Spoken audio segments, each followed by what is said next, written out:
Aujourd'hui, nous sommes le 24 décembre 2025, un moment propice à la réflexion, même sur les dures réalités du marché. Une statistique largement répandue dans le monde du trading suggère que 95% des traders particuliers finissent par perdre de l'argent. Ce chiffre n'est pas seulement choquant, c'est un avertissement profond contre le fait de se jeter dans les marchés sans préparation. Beaucoup de nouveaux venus croient que le succès se trouve dans un indicateur magique ou un algorithme de trading secret. Ils passent d'innombrables heures à chercher un saint Graal qui prédira chaque tournant du marché avec une précision parfaite. La vérité, cependant, est bien plus ancrée dans le comportement humain et une incompréhension fondamentale des mécanismes du marché. La raison principale de l'échec n'est pas un manque d'intelligence ou un indicateur technique défectueux. Elle provient de l'esprit même du trader. Le marché est un environnement impitoyable qui se nourrit des émotions humaines comme la peur et la cupidité. Sans un plan solide, un trader n'est qu'un navire sans gouvernail, ballotté par les vagues volatiles du sentiment du marché. Ils réagissent aux mouvements de prix au lieu de les anticiper en fonction d'une stratégie prédéfinie. Cet état réactif conduit à des décisions impulsives, comme courir après une action qui monte rapidement, ou vendre en panique lors d'un léger repli. Le rêve de richesse rapide obscurcit le jugement, transformant une entreprise potentiellement stratégique en un pur pari, où les chances sont lourdement empilées contre eux. Ce voyage dans le trading commence souvent par quelques gains chanceux, qui, malheureusement, construisent un dangereux sentiment de confiance excessive. Le débutant prend la chance pour de l'habileté. Il croit avoir compris et commence à prendre des risques plus importants, s'écartant de toutes les règles initiales qu'il aurait pu se fixer.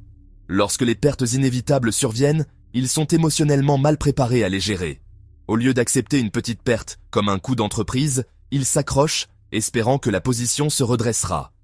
Cet espoir est une émotion dévastatrice en trading, conduisant souvent une petite perte gérable à se transformer en une perte catastrophique qui anéantit une partie significative de leur capital, sinon tout. Les marchés ne se soucient pas de vos espoirs, de vos rêves ou de l'argent dont vous avez besoin pour le loyer du mois prochain. Pour vraiment comprendre les rouages internes du marché, il faut saisir le concept de liquidité. En termes simples, la liquidité a la capacité d'acheter ou de vendre facilement un actif sans provoquer de changement significatif de son prix. Pour chaque acheteur, il doit y avoir un vendeur.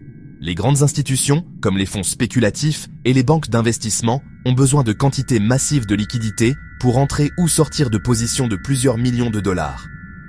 Elles ne peuvent pas simplement appuyer sur un bouton d'achat sans que le prix ne se retourne contre elles. Par conséquent, elles doivent chasser la liquidité. Elles doivent trouver des poches où un grand nombre d'ordres sont regroupés. C'est là que le trader particulier moyen devient leur proie. La plupart des traders novices placent un stop-loss pour se protéger, un ordre de vente automatique à un prix spécifique sous leur entrée.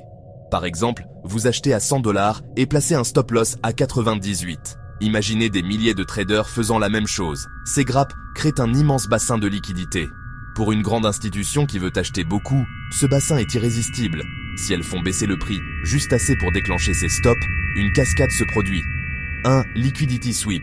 Elles vendent pour pousser le prix vers cette zone dense de stop. Les particuliers vendent à perte. L'institution achète à bas prix. Une fois servi, la pression de vente disparaît et le prix s'inverse brusquement. Les particuliers se retrouvent sortis juste avant le vrai mouvement. Ce n'est pas de la malchance, c'est la conception du marché. Pour éviter ce piège, devenez plus sophistiqué dans le placement de vos ordres.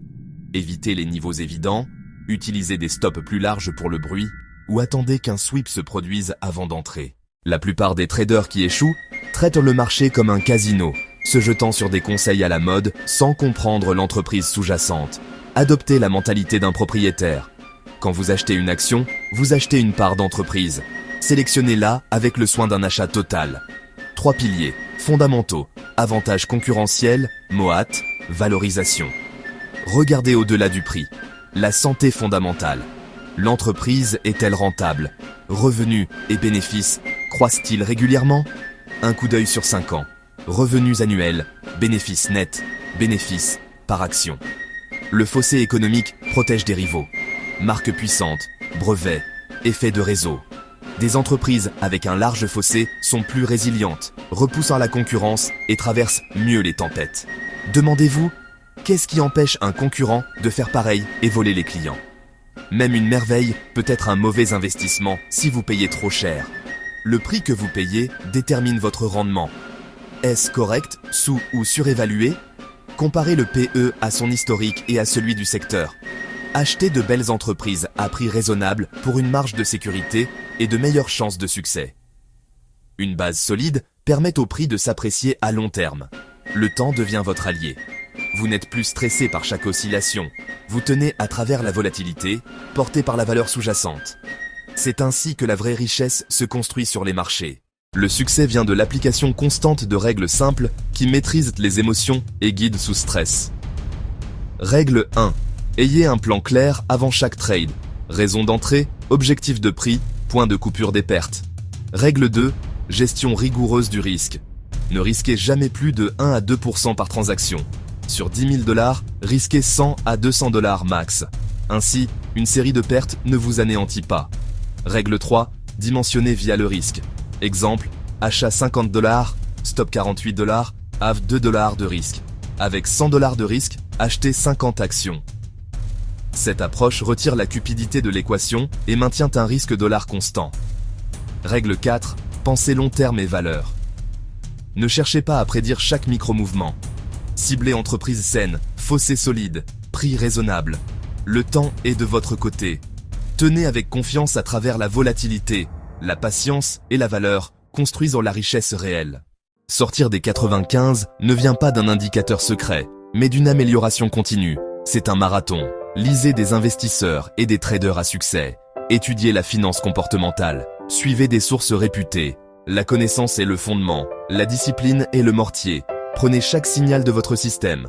Honorez vos stops. Prenez les profits à l'objectif. Commencez petit.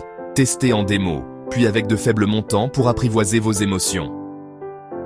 Tenez un journal. Raison d'entrée-sortie, capture d'écran, émotion. Avec le temps, il révélera vos schémas et erreurs. Le marché transfère la richesse des impatients aux patients. Disclaimer. Cette vidéo est éducative et n'est pas un conseil en investissement. La bourse comporte des risques de perte en capital.